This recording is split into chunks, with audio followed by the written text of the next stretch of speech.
ምንድነው ዝም ብሎ መጸለይ? አጉል መንፈሳዊ መሆን፣ ዝም ብሎ ማልቀስ። ስትጸልዩ ሰው አይቷችሁ የማይሆን ነገር ሊላችሁ ይችላል። የመልሱ ቀን ትገናኙ። ያኛው ሰው መጥቶ ጸሎቱን ለማቅረብ ብቻ ይጸልያል። ሐናስ ሳሙኤልን ብላ ትጸልያል።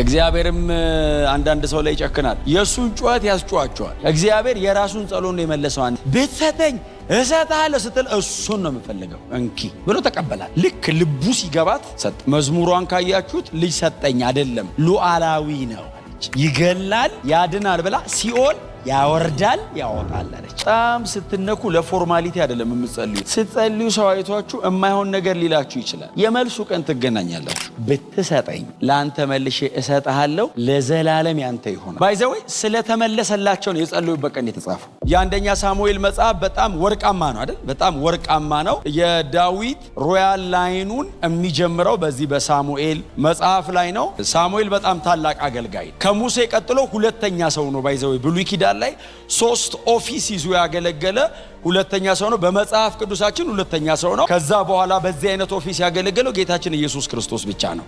መስፍን ነበር፣ ነብይ ነበር፣ ካህን ነበር። ሰውየው የ200 ዓመት አዙሪት የሰበረ ትልቅ አገልጋይ ነው። ከሙሴ ቀጥሎ እንግዲህ ሙሴ ነው 430 ዓመት የሰበረው። እስራኤል አመፀች ይላል። ከዛ ቀጥሎ እግዚአብሔር ለጠላቶቻቸው አሳልፎ ሰጣቸው ይላል። በጣም የሚገርማችሁ ሌላ የመጽሐፍ ቅዱስ ታሪክ ላይ ብፈልጉ ማታገኟቸው መሳፍንት ዘመን ላይ ብቻ አሉ። ለምሳሌ እግዚአብሔር ህዝቡን ለጠላቶቻቸው ሸጠ የሚል ቃል አለ። ሸጠ ማለት እግዚአብሔር የሆነ ነገር ወስዶ የሆነ ነገር አረገሰ፣ አሳልፎ ሰጠ። በጣም እስራኤል አመፀኝነቷ ጣራ የነካበት ዘመን ነው የመሳፍንት ዘመን። የመሳፍንቱ የጨለማው ዘመን በኢያሱና በሳሙኤል መሃል ነው ያለው። ያንን እንግዲህ ረጅም የጨለማ 200 ዓመት ሳሙኤል ጋር እስኪደርስ ድረስ እስራኤል በከነዓን ምድር ነው በእንደዚህ አይነት ህይወት ውስጥ ነው። በጠላቶቻቸው ባሪያ የተደረጉት ገዢ ትሆናላችሁ የተባሉበት ሀገር ነው። ከፕሮፌሲው በላይ የህይወት አቋም ነው ማለት ነው የሚወስድ። አሁን እግዚአብሔር ማርና ወተት የምታፈስ ምድር አስገባል ብሎ ተናገረ። እንደተናገረው ቃል እግዚአብሔር አስገባ። በእርግጥም ምድሪቱ ማርና ወተት የምታፈስ እኮ ናት። የህይወት አቋማቸው ነው ማርና ወተት የሚያፈሰውን ከነዓን ምን ተብሎ ተጠራ መሰላችሁ? መሳፍንት 2 ላይ ቦኪም ተብሎ ተጠራ። ቦኪም ማለት የለቅሶ ምድር ማለት ነው። ማርና ወተት ያፈሳል ተብሎ ገብተ የለቅሶ መሬት ቢሆን ማለት። ለመጀመሪያ ጊዜ መልአክ ወርዶ በጎም ክፉም ሳያረግ የተመለሰበት መጽሐፍ የመሳፍንት መጽሐፍ ነው።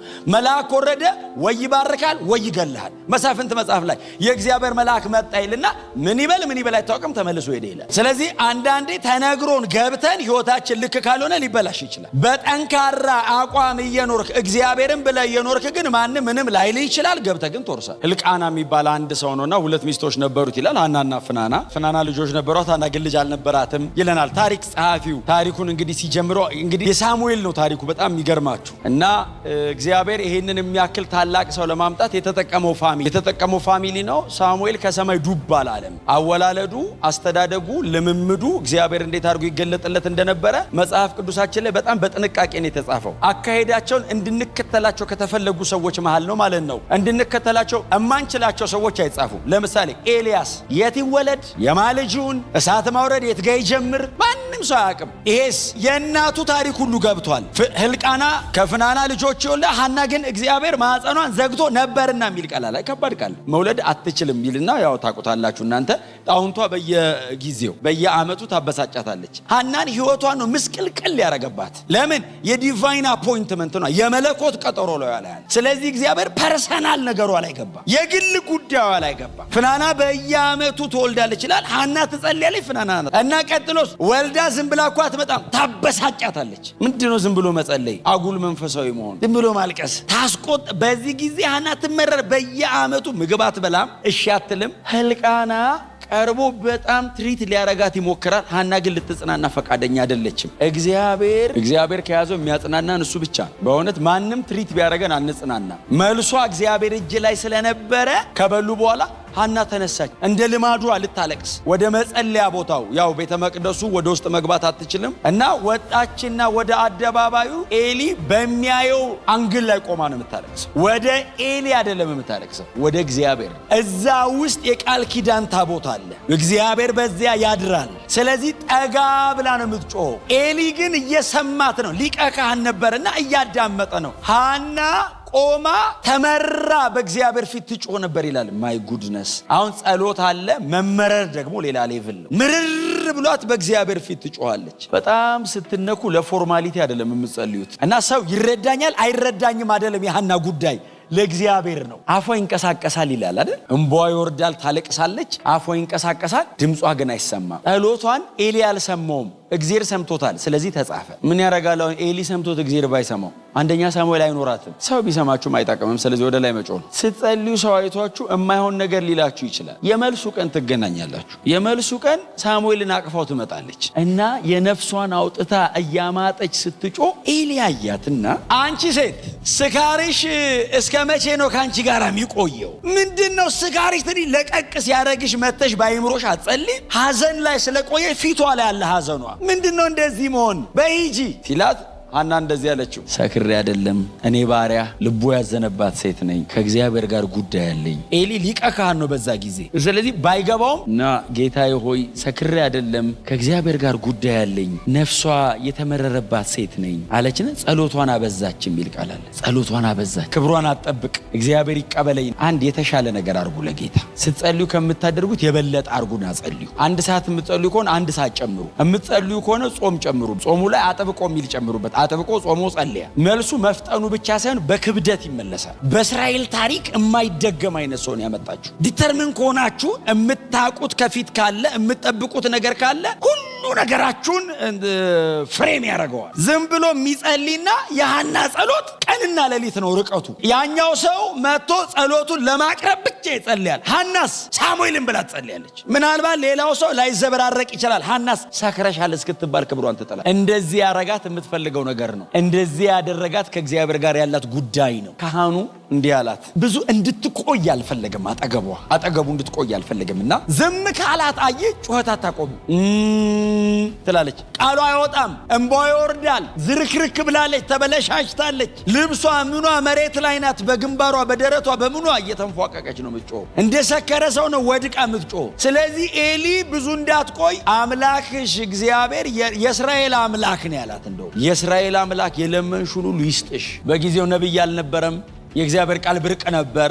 ስለዚህ በአመት አንድ ቀን ሊቀ ካህኑ የሚለው ነው የሚጠበቀው። ይሄ ሊቀ ካህን እግዚአብሔር ህዝቡን ምሯል ሲልኮ ህዝበ እስራኤል እየዘመረ እልል እያለ እኮ ወደ ቤት እኮ ነው የሚሄደው። ይሄ ሊቀ ካህን ወንበሩ ላይ ተቀምጦ እንደዚህ ያለ የእስራኤል አምላክ የለመንሹን እኔ አልሰማሁትም፣ ግን አንቺ ከእሱ ጋር ነው ብለሻል ይስጥሽ ሲላት መጽሐፍ እንደዚህ ይላል። ተነሳች የሚል ቃል አለ።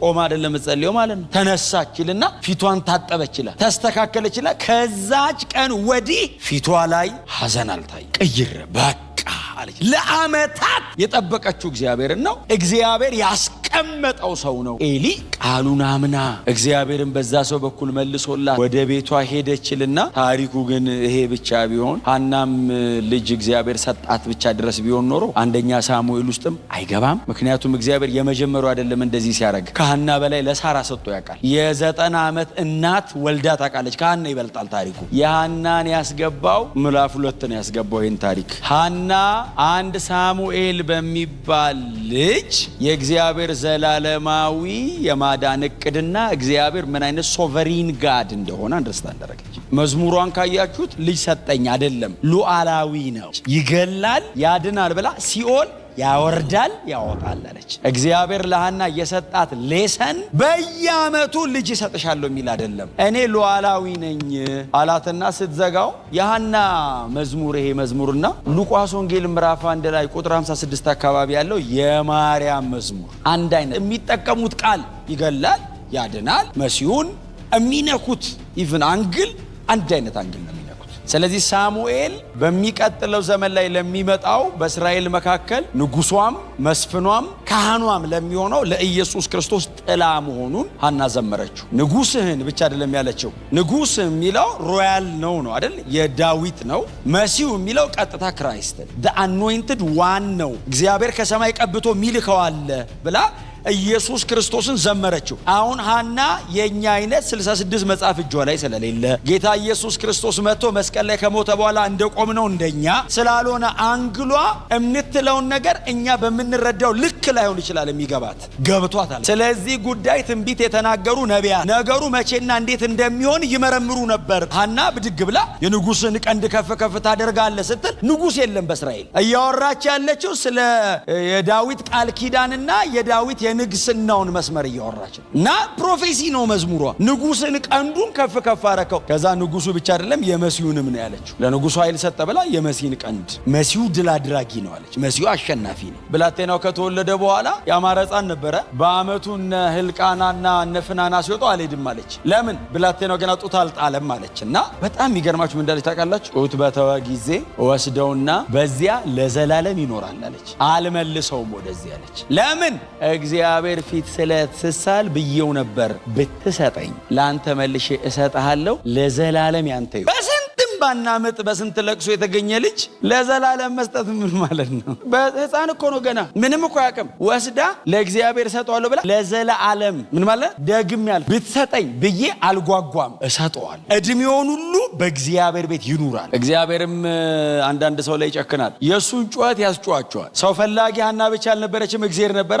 ኤሊም እንደገና ደግሞ የኤሊም ልጆች አስቸግረውት ስለነበር ሐና ብቻ እግዚአብሔርም ሰው እየፈለገ ነው። እግዚአብሔር የራሱን ጸሎት ነው የመለሰው። ሐና ቤት ብትሰጠኝ እሰጥሃለሁ ስትል እሱን ነው የምፈልገው እንኪ ብሎ ተቀበላት። ልክ ልቡ ሲገባት ሰጣት። ስለዚህ ጸልዩ፣ አጥብቃችሁ ጸልዩ፣ ሳታቋርጡ ጸልዩ። ኦርዲነሪ ፐርሰን ብቻ እንዳንሆን። ፍናና ባይዘው አስመረረቻትና አስቆጣቻት ለሚለው ብቻ ነው የገባችሁ። ሰው እንዴት እንደዚህ ሆኖ ጥቅስ ውስጥ ይገባል? ሐናስ ምጧ፣ መመረሯ፣ ማልቀሷ፣ ጸሎቷ፣ መዝሙሯ፣ ልጇ አዲስ ኪዳን ላይ እኮ እልም ብሎ የገባ ታሪክ እኮ ሐና በወለደችው ልጅ እኮ ነው የተጀመረው። ኢየሱስ የሚመጣበትን የዳዊት ስርና መሰረት የሚባለው እኮ ጀማሪ እኮ ሳሙኤል ነው። የቀባው እኮ ሳሙኤል ነው። ልጅ እግዚአብሔር የሚያመጣውን መሲያዊ ነገር እኮ ይፋዊ በሆነ መንገድ የመረቀው እኮ ሳሙኤል ነው። እና ከሰባት ወንድሞቹ ማለት ሳሙኤል አይደል የቀባው? ሳሙኤል የመሲህነቱ ምሳሌ ነው። ያኛው የንግስናው ምሳሌ ነው። መሲሁን ወክለው ነው የኖሩት በእስራኤል በህዝቡ መሃል ማለት እና እግዚአብሔር የራሳቸው ነጥቆ የሱን ያኖራቸው